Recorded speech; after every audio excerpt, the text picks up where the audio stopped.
Assalamualaikum warahmatullahi wabarakatuh. Teman-teman yang berbahagia, pada kesempatan yang singkat ini kita akan sedikit berbincang, berdiskusi dan membahas kenapa upah dan gaji penting dalam sebuah perusahaan. Ada 4 hal yang teman-teman harus ketahui kenapa gaji dan upah menjadi penting dalam sebuah perusahaan. Yang pertama, memberikan kepuasan kepada karyawan. Yang kedua, memotivasi dan menambahkan komitmen dalam bekerja. Kemudian yang ketiga, menambahkan kedisiplinan karyawan.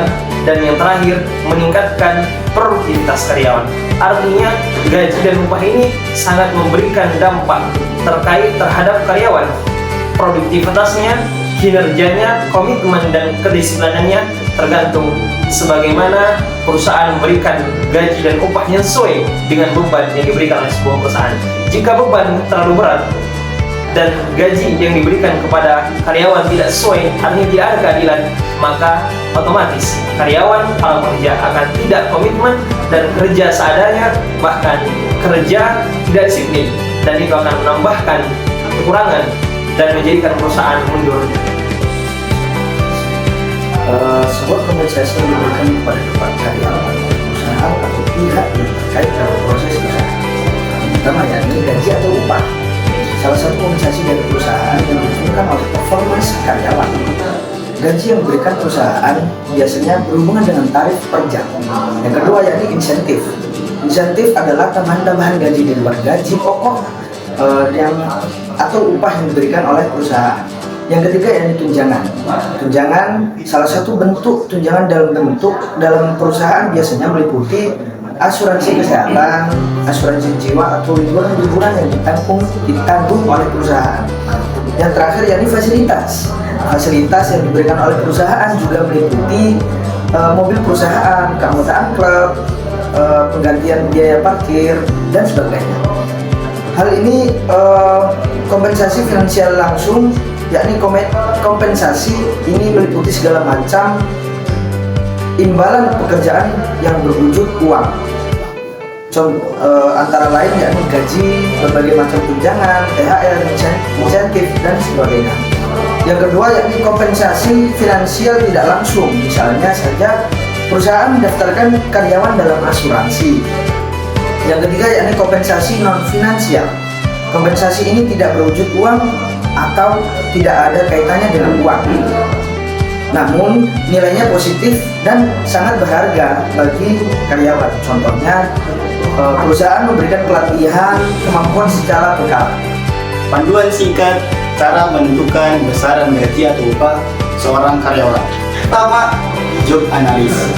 Langkah pertama dalam proses ini adalah analis pekerjaan.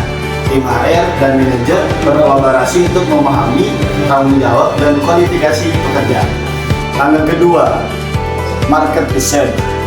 Langkah berikutnya adalah penelitian pasar, memahami kondisi pasar tenaga kerja dan gaji yang ditawarkan oleh perusahaan sejenis dapat membantu menentukan gaji yang kompetitif dan adil. Step ketiga, yaitu internal equity.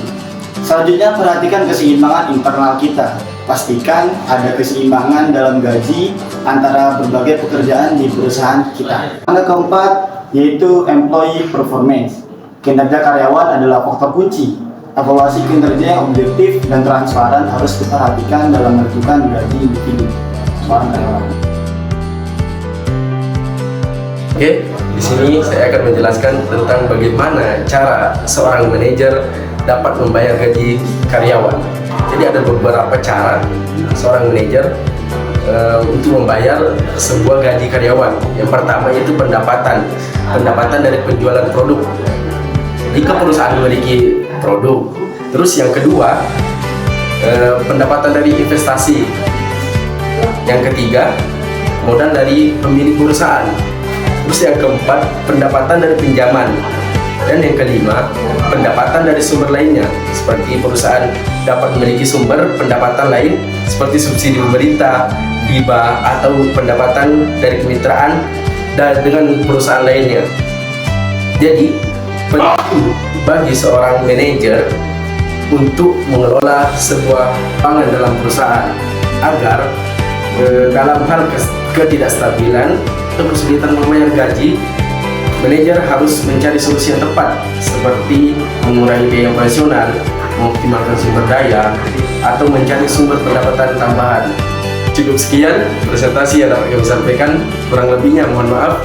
Wabillahi taufiq wal hidayah. Wassalamualaikum warahmatullahi wabarakatuh.